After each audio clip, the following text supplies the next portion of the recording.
Now, next up we have a Makita grinder from somebody that obviously doesn't value his eyesight very well. No guard or nothing on it. I don't know if this one's going to be fixed or not because this man is fairly rough on tools. No, might be able to fix this one. This particular boy, he's rough on tools and he's just one of them tortures that leaves stuff on and he's just never in any hurry. Absolutely no panic to get it fixed. Take your time. When it's ready, give me a ring and I'll pick it up. Not a problem. And then rings you every single day thereafter asking if it's ready. He's actually broken this too. Look at that. He's actually broken the body, look. That's probably got something to do with it. He didn't mention that. Just started running very rough, he says. I was assuming it was going to be burnt out because the motor is barely turning. But I would say it's not turning because he's dropped it or he's drove over it or something. Cracked the body and might have put the motor out of alignment or something. Right. We'll see what we can do here anyway. Look at that nut on it as well though. This boy's cutting and he's cutting deep.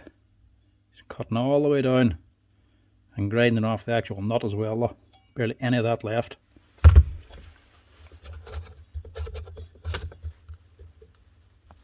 Not even coming off.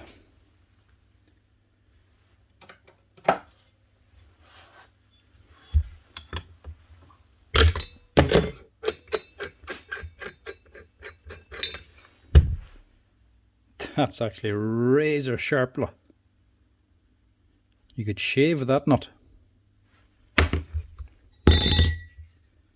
That'll need to be replaced anyway. Now the body, I'm not worried about. There should be a scrap one out there anyway. Hopefully for this particular model. So that should be alright. It mightn't look pretty, but this one doesn't look pretty anyway. It's more the motor I'm concerned about.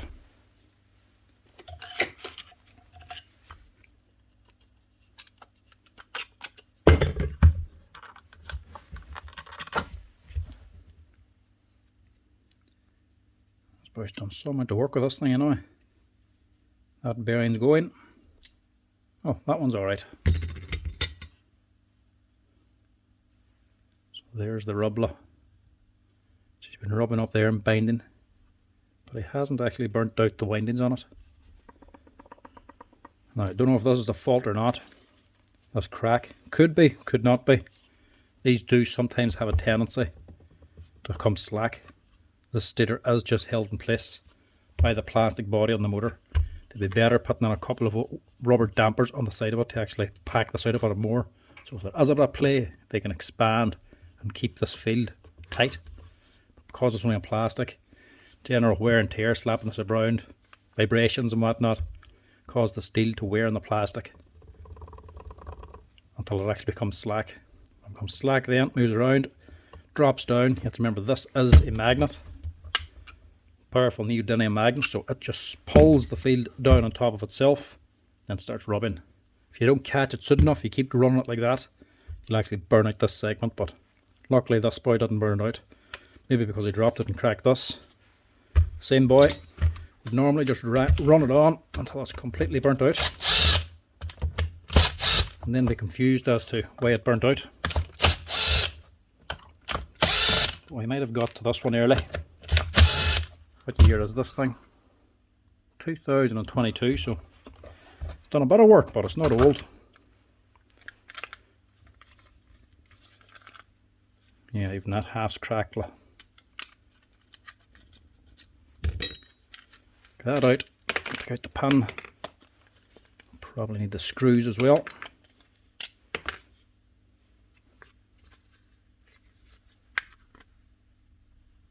So it's cracked all the way back there. These aren't weak bodies. I know there's a lot of weight down here with the battery and the big head. It's a long shaft. I made it make it a little bit weaker, but it's hard to actually crack that. Unless you've actually dropped it maybe. But sure you couldn't even tell with that head if it's been dropped. Right, we'll give that inside of that a clean. Or the electronics, not the body obviously. Now this isn't actually in the queue for now. I was getting looked at early. But like I say, this boy is actually a customer. Maybe a bit of a torture ringing, but it's actually a good customer. Nice fella. And he doesn't actually give much hassle, just comes in, orders stuff, gets it. Just probably wants it looked at now, so we can give him an answer if it's worth fixing or not. Because if it wasn't, he would just buy a new one anyway, so we want to get it looked at for him. Give that a clean out. And just tidy up this little bit here.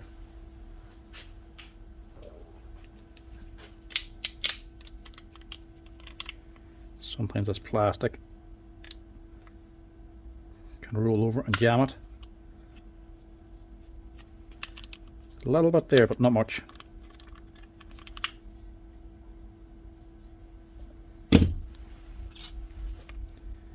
Just make sure it's free.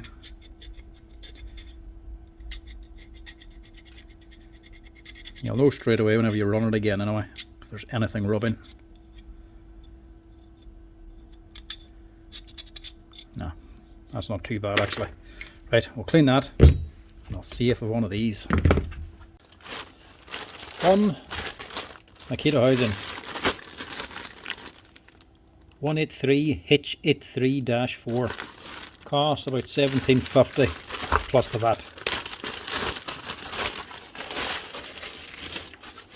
This will also fix, hopefully, the loose stator problem as well. One new body. We'll be getting this back in a lot better state. Even had the wee silicone boots as well, wee dampers to help secure the battery. But we will need the little filters. Just pop them out and give them a wee clean. Don't want to ruin the look with a new one. Right, where are we now? Start on this side. Drop this stuff back in.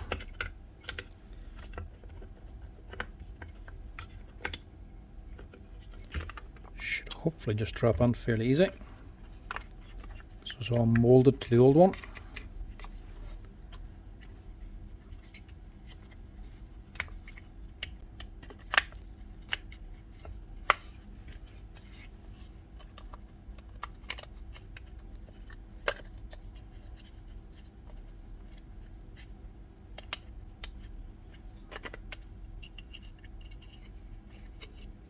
Make sure that lead there has plenty of slack, it's not been pulled tight. These heavier ones aren't as important. They're heavy, they'll not just snap.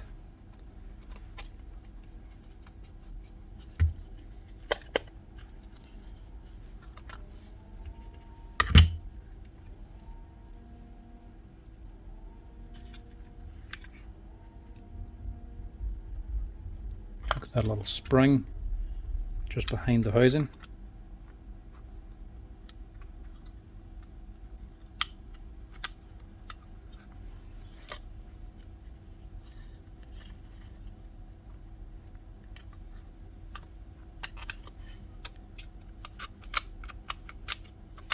You hooked in there for it to actually spring back. Then drop in your switch. And we are nearly good to go.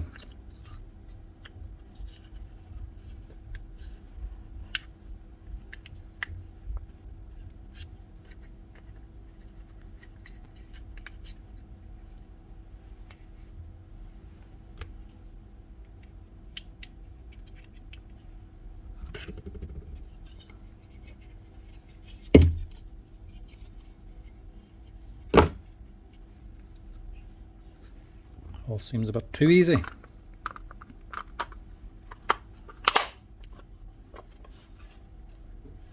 That's it.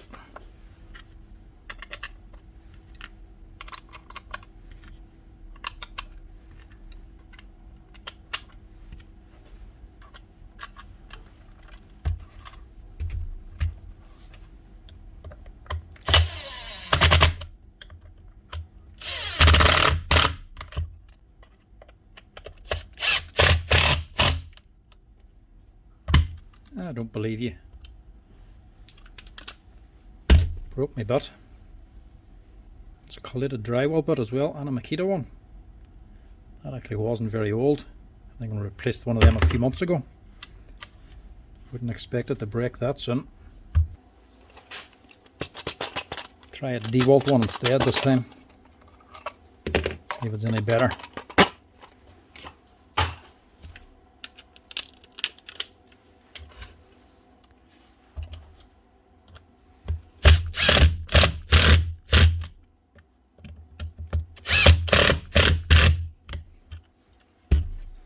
Screws are a little bit harder to get on because they're going to have fresh plastic, no threads cutting them. So they're a little tighter.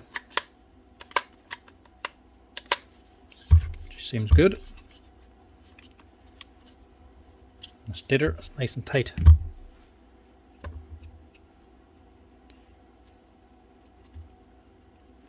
Those top bearings are alright. We'll just change that bottom one. That's her, 1607.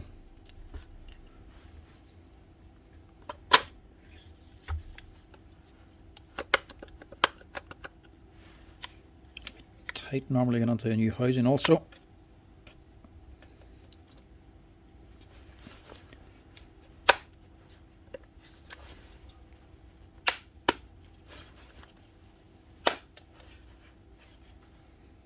Try to get this wee notch here centered so the actual screw holes are all centered, because there's a good bit of wear inside of there. The grease is well discolored. We'll just put a little top up of grease in there, not much, only enough to top it up. So there could be a little bit of corrosion in there too. Water may get into that shaft through here. Go by the amount of rust is on the whole thing, it's not surprising.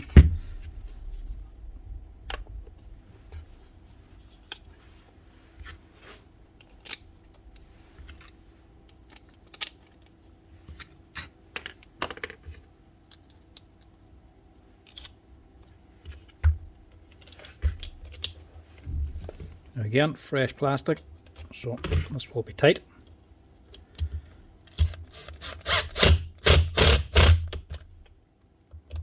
Drive them in hard, but just don't strip them out.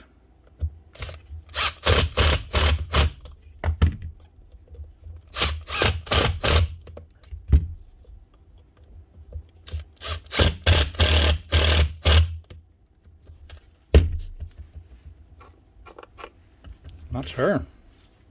See if she works now. Should sound an awful lot smoother.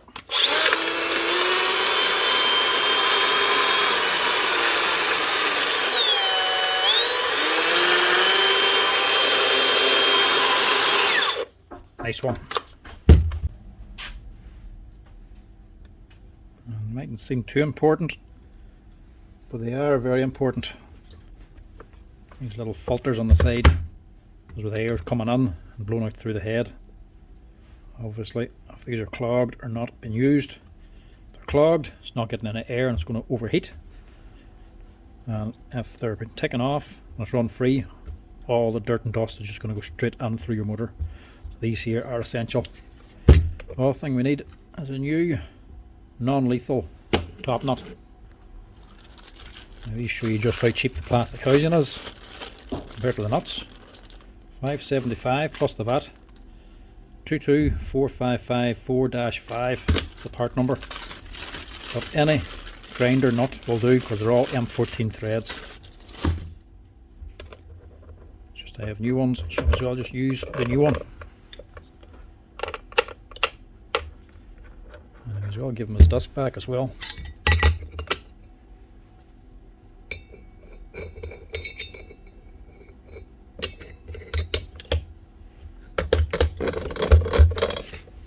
Now,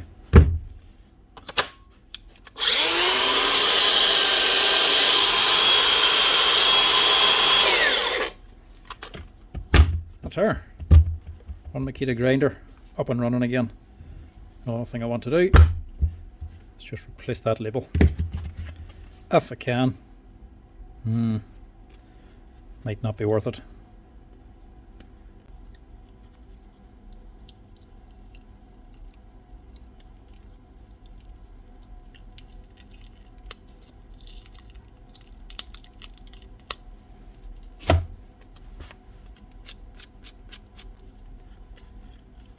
Tidy that up a little bit. Clean it up, get a bit of double-sided tip, stick out on the back of it, put it onto this. Because as good as they look when they're new, with a new body, they always look kind of bare unless they have a label on it. So I always rather put these back on. Any old double-sided tip will do.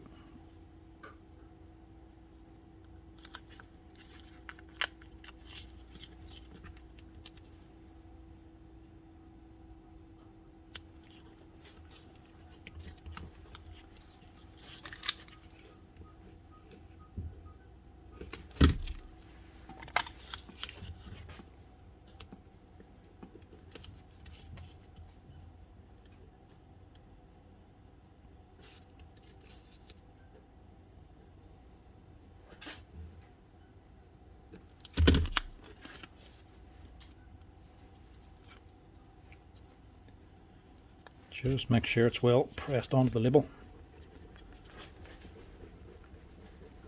No problem sticking to the new housing.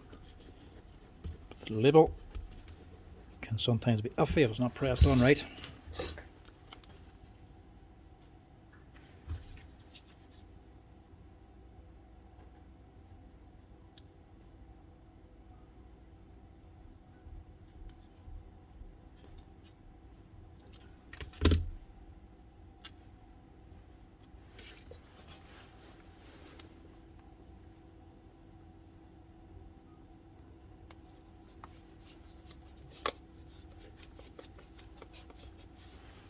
Now, ugly looking label, but it still finishes her off nicely. That's her. One Makita DGA463 with a new housing to pack out and fix the stator that became loose and the housing that was actually broken. That's her, ready for work.